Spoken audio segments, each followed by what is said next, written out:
பிரியமான சகோதர சகோதரிகளே, கர்த்தருடைய பரிசுத்த நாமத்தில் உங்கள் அனைவருக்கும் ஸ்தோத்திரம் உண்டாவதாக. இன்று நாம் தியானிக்கக்கூடியது நற்கீர்த்தி உள்ளவைகள் எவைகளோ. நற்கீர்த்தி என்பது நற்செயல்களை உடையது, நற்கிரியைகளை உடையது என்று பார்க்கிறோம்.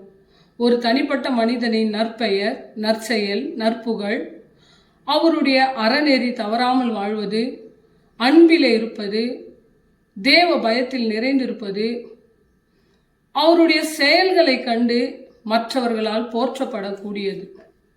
அவருடைய செயல்களை கண்டு இவர் நல்லவர் என்று அவரை குறித்து நற்சாட்சி சொல்வதுதான் இந்த நற்கீர்த்தி என்பது நாம் பார்க்கிறோம். இதை நாம் வேதாகமத்திலே வாழ்ந்த மனிதர்களை குறித்து நற்சாட்சி சொல்வதை நாம் பார்க்கிறோம். அப்போஸ்தலர் 16:2 இங்கே முதலாவது தீமோத்தேயுவை குறித்து நாம் அவரை நற்சாட்சி சொல்வதை கேட்கலாம். அப்போஸ்தலனாகிய பவுல் சீலாவை தன் சீஷனாக தெரிந்து கொண்டு தேவனுடைய கிருபையினால் அவரை ஆசீர்வதிக்கப்பட்டு அவரை கூட்டிக் கொண்டு சீரியாவுக்கும் சிலிசி பட்டணத்திற்கும் புறப்பட்டு போய் அங்கே சபைகளை திடப்படுத்தினார்கள். அதன் பிறகு அவர்கள் மீண்டுமாய் புறப்பட்டு வந்து தெர்கைக்கும் லித்திராவுக்கும் வந்தார்கள் என்று.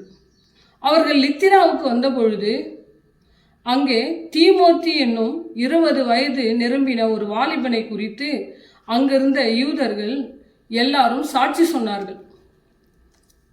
இவர் தாய் யூத வம்சத்தை சேர்ந்தவர், தகப்பனோ கிரேக்கர். இருந்த பொழுதிலும் அறநெறி தவறாமல் தேவ பயத்தில் சிறு வயது முதல் அவர் தாயினாலும் அவர் பாட்டினாலும் வளர்க்கப்பட்டவர்.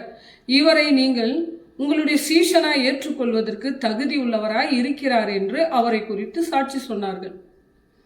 இரண்டாவதாக அப்போஸ்தலர் 10:22 இங்கே கொர்நேலியுவை பற்றி சொல்லுகிறது. கொர்நேலியு அவர் ஆட்களை அனுப்பி பேதுருவை அழைத்து வரும்படி சொல்லுகிறார். பேதுருவை அவர்கள் தேடின பொழுது பேதுரு மேலிருந்து கீழே இறங்கி வந்து, என்னை தானே தேடுகிறீர்கள், எதற்காக தேடுகிறீர்கள், யார் என்னை அழைத்து வர சொன்னது என்று அவர்களை பார்த்து கேள்வி கேட்கிறார்.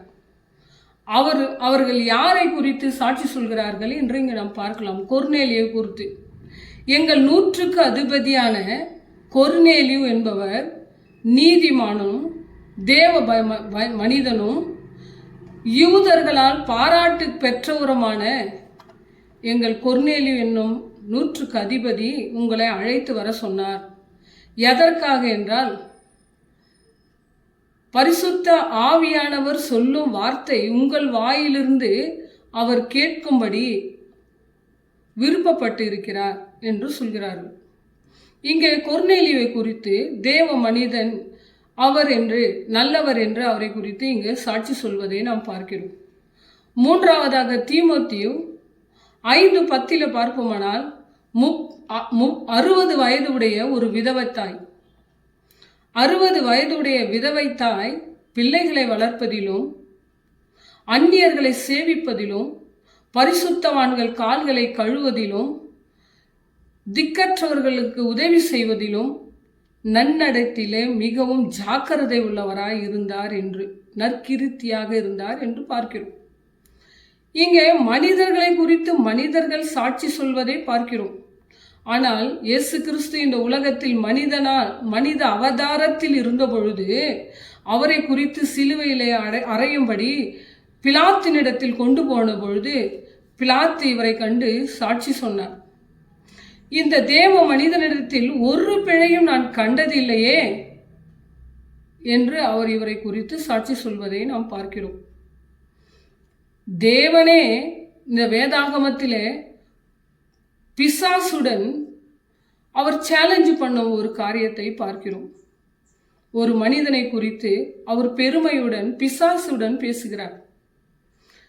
இந்த உலகத்தில் நான் யாரையுமே நீதிமானாய் காணப்படவில்லை என்று பிசாசு தேவனை பார்த்து கேட்டபொழுது அவர் சொல்கிறார், இல்லை, பூமியிலே நீதிமானும் சன்மார்க்கனும் உத்தமமான யோபு என்பவர் ஒருவர் உண்டு, அவரை போய் நீ பரீட்சை செய்து பார் என்று.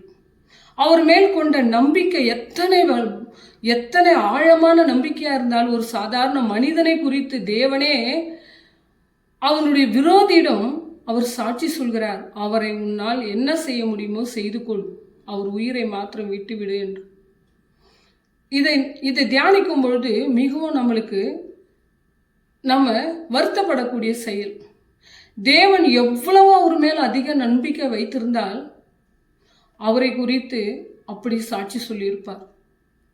பிரியமானவர்களே, நாம் கூட தேவ பிள்ளைகள், தேவனுடைய இரத்தத்தினால் கழுவப்பட்ட நாம், கிறிஸ்து என்று அழைக்கப்படுகிற நாம், தேவனுடைய சிலுவையை சுமந்து கொண்டு பின்னே போகிற நாம், தேவனுடைய சத்தியத்துக்கு கீழ்ப்படுகிற நாம், தேவனுடைய கட்டளைகளை போதிக்கிறவர்கள், கேட்பவர்களாகிய நாம், யோபுவை போல நம்மை குறித்து தேவன் சாட்சி சொல்லக்கூடியவர்களாக இருக்கிறோமா? இல்லை, நம்மை காணும் பொழுது பிறர், நம்ம அக்கத்து வீட்டார், உற்றார் உறவினர்கள், நம்ம நண்பர்கள், நம் குடும்பத்தில் உள்ள கணவன் மனைவி பிள்ளைகள் நம்மை குறித்து எப்படி சாட்சி சொல்வார்கள் என்பதை நாம் இன்று தியானிக்க வேண்டும். பிரியமானவர்களே, முதலில் நம் குடும்பத்தில் உள்ளவர்கள் நம்மை குறித்து எப்படி சாட்சி வைத்திருக்கிறார்கள் என்பதை. அங்கே கூட இயேசு கிறிஸ்து லூக்கா எழுதின சுவிசேஷத்தில் அவர் அங்கே சென்ற பொழுது, அவர் போதித்து கொண்டு இருந்த பொழுது அங்கு இருந்தவர்கள், யூதர்கள் எல்லாரும் சொன்னார்கள், இவர் யோசேப்பின் மகன் தானே, இவர் வாயிலிருந்து வரும் வார்த்தைகள் எல்லாம் கிருபை வரம் பெற்ற வார்த்தைகளா இருக்கிறது அல்லவோ என்று அவர்களுக்குள்ள பேசிக்கொண்டார்கள். நம்ம கூட சாதாரணமான பிறந்திருக்கலாம், சாதாரணமாக இருந்திருக்கலாம், நம்ம எங்கேயோ கிடந்திருக்கலாம். ஆனால் நம் தேவனால் நம்ம அழைக்கப்பட்டவர்கள் நம்மை குறித்து நற்சாட்சி சொல்லக்கூடியதா இருக்கணும். இங்கே நம்ம வாழற வாழ்க்கையில் நம்ம சார்ந்து உள்ளவர்கள், நம்ம இருக்கிற இடங்களிலே நம்மளை குறித்து நற்சாட்சி சொல்லக்கூடியவர்களாக நடந்து கொள்ள வேண்டும். இரண்டாவதாக, எல்லாவற்றுக்கும் மேலே மரணம் என்பது எல்லாருக்கும் பொதுவான காரியம்.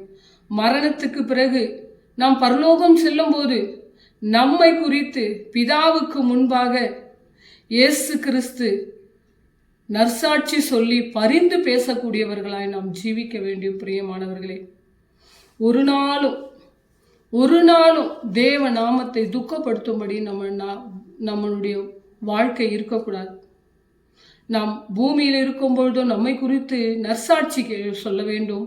மரித்த பிறகும் நம்மை குறித்து இயேசு கிறிஸ்து அவர் பிதாவுக்கு முன்பாக நம்மை குறித்து நற்சாட்சி சொல்லி நமக்காக பரிந்து பேச வேண்டும். பிரியமானவர்களே, நாம் எங்கே தவறி இருக்கிறோம், நாம் எங்கே விடுபட்டு இருக்கிறோம் என்பதை நிதானித்து அதை நாம் சீர்தூக்கி பார்த்து நம் செயல்களை சரிப்படுத்தி உலகத்திலும் பிறர் மெச்சிக்கொள்ளும்படி, பிறர் நம்மை பாராட்டும்படி, தேவன் நாம மகிமைப்படி நாம் வாழ வேண்டியது நம்முடைய அவசியமாயிருக்கிறது. பிரியமானவர்களே, கர்த்தர் தான் இந்த வார்த்தைகள் எல்லாம் ஆசீர்வதிப்பாராக. பிதாவாகிய தேவனாலும் கர்த்தராகிய இயேசு கிறிஸ்துவினாலும் உங்களுக்கு கிருபையும் சமாதானமும் என்றென்றும் இருப்பதாக. ஆமேன்.